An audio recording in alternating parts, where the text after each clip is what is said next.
Hello, and welcome to the 2025 parents meeting. I'm going to go through a few different aspects of what needs to be known for this coming season. Some of the things that we'll get going tonight about will be, well, the physicals. You'll need to hand that in to the coach. Everybody has to have a physical before they're allowed to practice at all. That's 4th through 12th grade. The physical is going to end up having to be marked after this last April 15th. Also, in this presentation, we're going to do it a little bit different. The signed code of conduct and the handbook form will be in this presentation, and partway through, you'll be able to pause it, and it will then pause, and then you'll be able to sign it right online. The same thing as the Sanford Care release form. And then the parent must participate in the parents meeting, and obviously that's something we're doing right now. Now on these here, you're going to want to read through these, and you're going to want to pause the video to be able to read through it at your pace. Many of these type of things are just about what we want in a program. Now again, it's about athletics and activities, but it's also about using character and improving your character as well. Some of the risk of participation, how to take care of injuries, many of those type of things are on here as well. On this slide, it talks about the eligibility requirements, code of conduct, and those type of things. And then right here, as far as if you have any questions about anything, some of the steps you need to do. So for example, let's say a junior high student is going to get moved up to high school. It has to go through certain steps and all the way to a committee for that to be approved. And also the parent has to approve it as well. Spectator guidelines.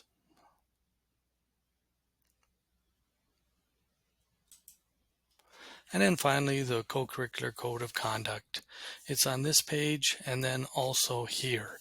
Now at this point, you're going to want to fill out a question before you're allowed to go to the next one about agreeing with this. The athlete will need to fill this out, and then also the parent will need to fill out some of the others coming up.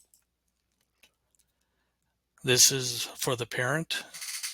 You've read and understand the policies and procedures contained in these, and then you'll want to fill out the form that's going to be coming up in just a bit.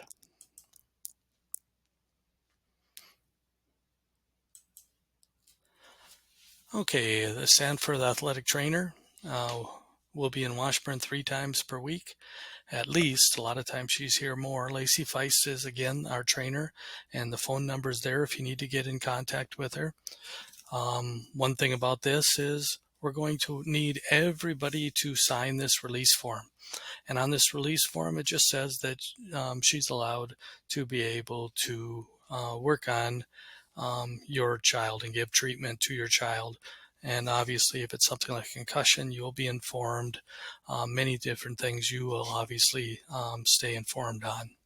So now you're going to be asked to make sure that you are going to sign this as well.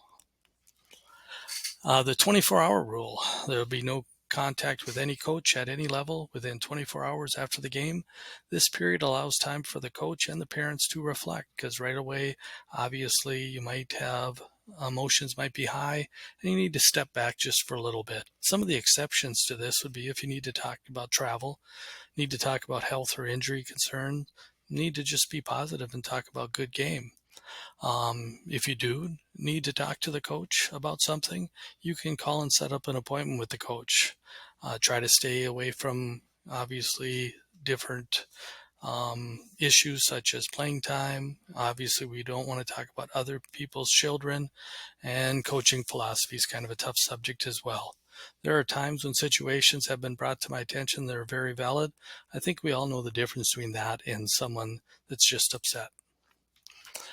Now, the North Dakota High School Activity Association has become involved in this, and they decided to put a spectator ejection policy. Any attendee ejected from a regular season or a North Dakota High School Activity Association tournament contest will incur a minimum of 2 weeks suspension from the teams, games, events, and all other North Dakota High School activities, games, and events in the interim at any level of competition. So in other words, if someone gets kicked out of a game, whether it's by an athletic director, school official, that person who has been thrown out will not be able to go to any North Dakota High School Activity Association events or games for 2 weeks. If it happens again, and the second time, that person would be out for a calendar school year. Now, North Dakota High School Activity Association member schools may increase these minimum penalties at their discretion, depending on what takes place. Now, talking about just staying positive, sympathy groups. In many communities, there are parents and fans who gather to complain about the coach, team, refs, and other parents. Obviously, you're not going to be happy all the time, but it's very important for the kids to be able to enjoy yourselves and have them see that you're enjoying it as well. These sympathy groups foster negativity and do not offer productive solutions to issues that inevitably crop up during the season. A lot of times what's happening is people are complaining before they even get a chance, or their children even get a chance to work through a situation. The moment somebody might end up getting in any type of trouble, no matter how small, it seems like we have a parade to the school already defending their children. Sometimes let the child work through some of these issues. And obviously, if it's kind of almost a gang mentality in these sympathy groups, and it's almost a competition on who's more miserable. Again, the kids only get one opportunity at this. Many of them have worked a great deal of hours, number of hours in this. So we want to make sure we give them a positive situation. And if there's people that are constantly complaining, kids realize that, and they don't like that. Transportation coaches must insist on players, managers, cheerleaders, etc., riding the team bus to and from games. Under no circumstances can an athlete drive him or herself to ride with another student. Okay, if you plan on having your child ride with another adult relative, talk to myself or the office at least a day ahead of the competition, and that'll be something that would be approved. But they are not allowed to ride with anybody else that's a non-relative or someone that's not, let's say, a grandma or an aunt or something like that. We want to make sure that the kids are all doing the same thing and are all protected in that way. Athletes, coaches should expect their student athletes to dress professionally. Now, there's going to be a difference between outdoor and indoor sports. A lot of times, the outdoor sports, they end up going to a game and they're already dressed in their uniform. Indoor sports, they might decide as a team how they're going to dress. But for the most part, we want to make sure that they represent our school in a positive manner. Athletes are required also to wear shirts at all times while on school property, inside or out. We don't want to have any dressing or undressing at the field or in the gym. We've had complaints about that from the public, and we want to make sure that we are appropriate when it comes to this. All undergarments have to follow the North Dakota High School Activity Association rules. If it is visible and not covered by the High School Activity Association rules, a general rule is, whether it's socks or shirts or anything else, make it, when you're playing for the Cardinals, white or gray. When it's the Rough Riders, gold, black, white, or gray. We want to make sure everyone looks great and nothing takes away from some of these nice uniforms we have. Chain of command. On the chain of command, it's always nice to have the student talk to the coach. And then if still don't feel quite right about it, the parent can always talk to the coach.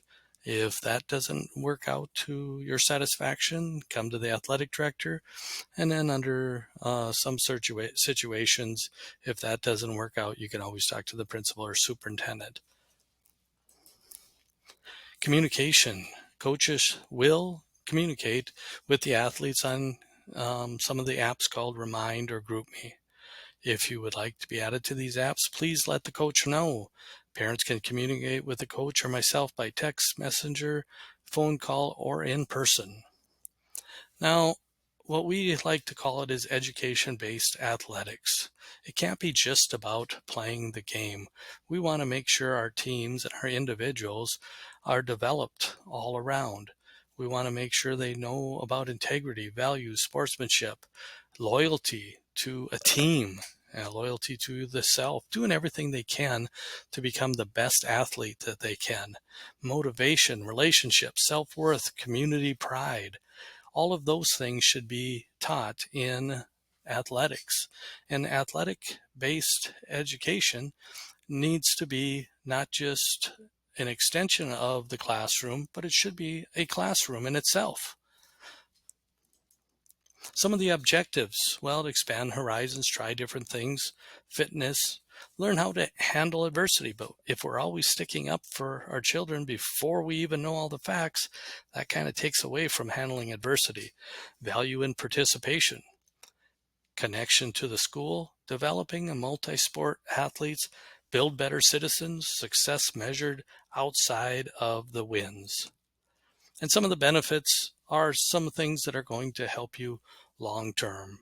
Focus on play and the fundamentals, reason to show up for school for some students, extension of the classroom, an earned role. Too many times we think everybody should play on the varsity. Well, we need to make sure we try to push a situation where you have to actually work for your position. And those that end up putting the time into it need to actually be rewarded for that. Next level human and next level, not next level athlete. And then obviously how a team and a school should be like a family. Not everybody's going to be great at everything. Not everyone's going to be a starter, but everybody has their role. What we should expect. We should expect fun competitiveness. Teach that competition is fun. Practice should be competitive. Teach concepts and build positive communication. Teach by doing breakdown drills. A player, no matter what sport you're talking about, when they get into a game, should feel like they've already played that game before because you have taught them exactly what needs to be done. If you teach them during practice exactly what to do, the outcome will usually be positive. Also, in practices, amp up the energy. Make it quick. Make sure that you're going from one thing to another. Don't do as much talking and let the kids do whatever drill you're doing. But you should be doing breakdown drills in whatever sport you're talking about. And then that breakdown drills should eventually lead to some success. And then build good citizens as well. I want to thank everybody for attending this year's parents meeting. If you have any questions, please let me know. I really appreciate you guys taking part and everything you do for Washburn and Southern McLean Athletics.